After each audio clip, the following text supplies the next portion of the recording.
हमारे नेता, विरोधी दल, वरिष्ठ सदस्य हैं, इस सदन के माननीय अध्यक्ष भी रहे हैं और प्रदेश सरकार में मंत्री के रूप में भी उन्होंने कार्य किया है। एक लंबे समय से सार्वजनिक जीवन में है।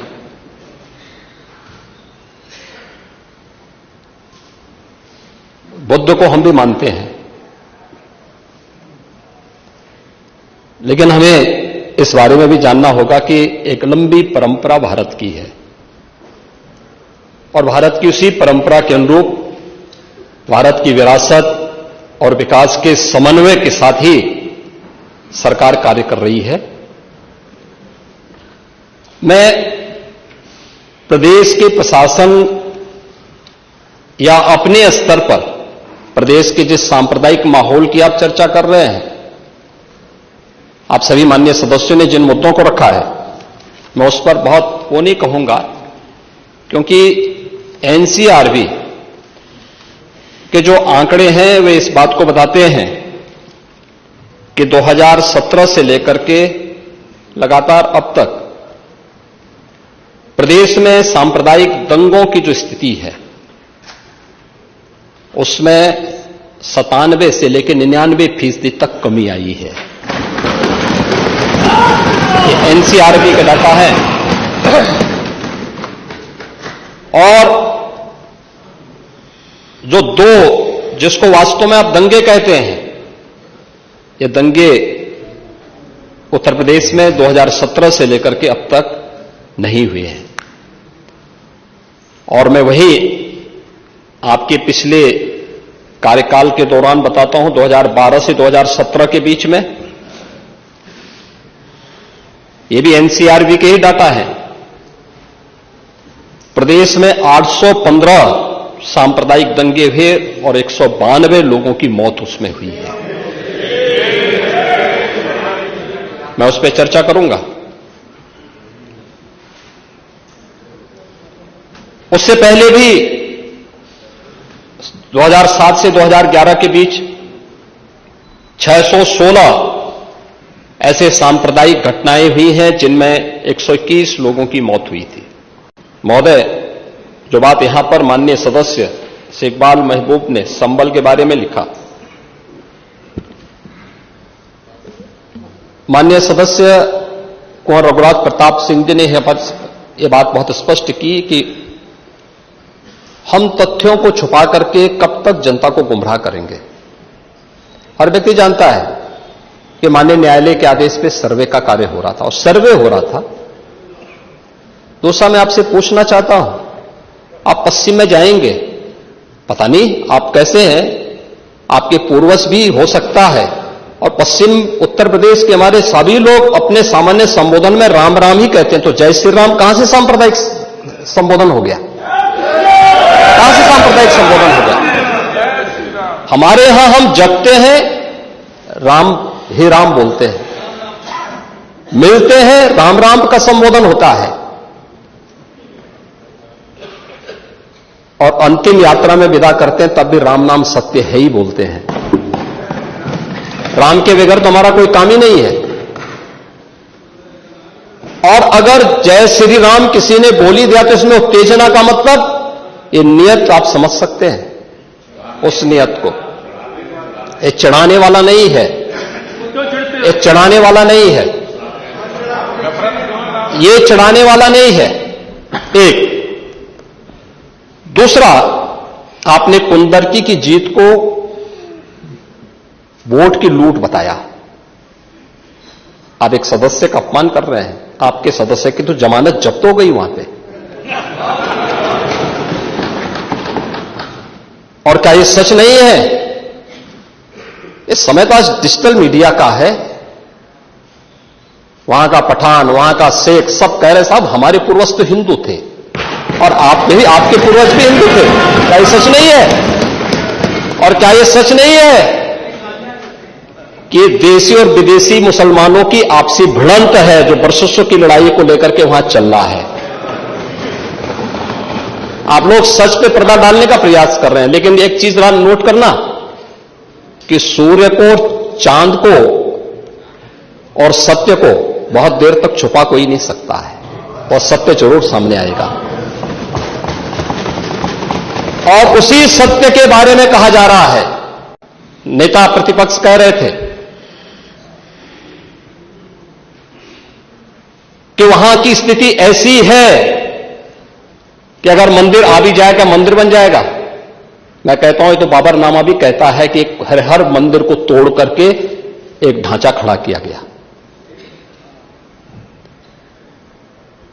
आप तो एक श्रेष्ठ ब्राह्मण कुल में आपने जन्म लिया है, आप तो भारत के पुराणों की परंपरा पर विश्वास करते हैं। हमारा पुराण भी इस बात को कहता है कि भगवान विष्णु, श्री हरि विष्णु का 10वां अवतार संबल में ही होगा, उसी संबल में होगा।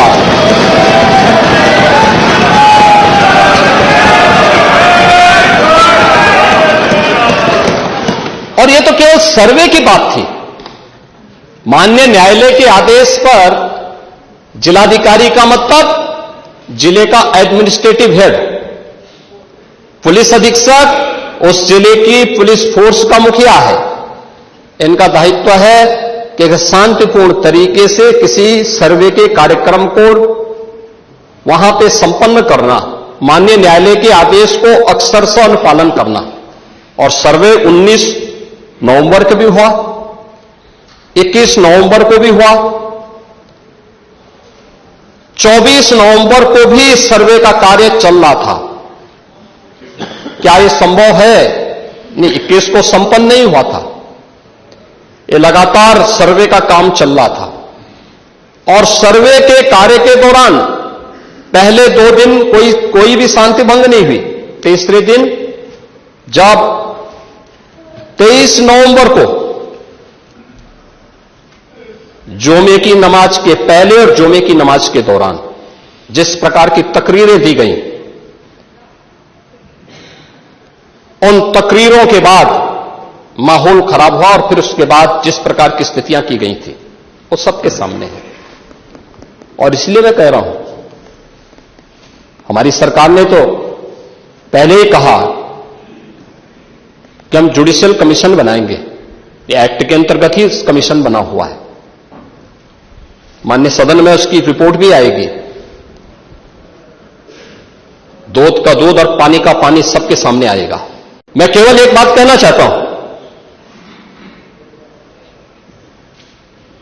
कि अगर संभल के बारे में हम जब बात करते हैं महोदय, एक लंबा सिलसिला है इस संभल का। और अगर मैं संभल की जब चर्चा करता हूं तो संभल में कैसे माहौल खराब किया गया वहां पे। ये संभल में दंगों का जो इतिहास है 1947 से ही प्रारंभ होता है। 1947 में एक मौत होती है। 1948 में 6 लोग मारे जाते हैं। 1958 में भी दंगा होता है, 1962 में भी दंगा होता है, 1976 में भी 5 लोगों की मौत वहां पर हुई थी। और 1978 में 184 हिंदुओं को सामूहिक रूप से जला दिया गया था। 184 हिंदुओं को हत्या हुई थी, हिंदुओं की हत्या हुई थी और जलाया भी गया था। और 184 हिंदू मारे गए थे वहां, 184। मैं वही तो कह रहा हूं ना, आप उस सच को स्वीकार नहीं करेंगे, आप उस सच्चाई को स्वीकार नहीं करेंगे। और लगातार कई महीनों तक वहां कर्फ्यू था। 1980 में फिर दंगा हुआ था, एक मृत्यु हुई। 1982 में फिर दंगा हुआ, एक मृत्यु हुई। 1986 में 4 लोग मारे गए। और 1990 फिर 1992 में 5 मौतें हुई।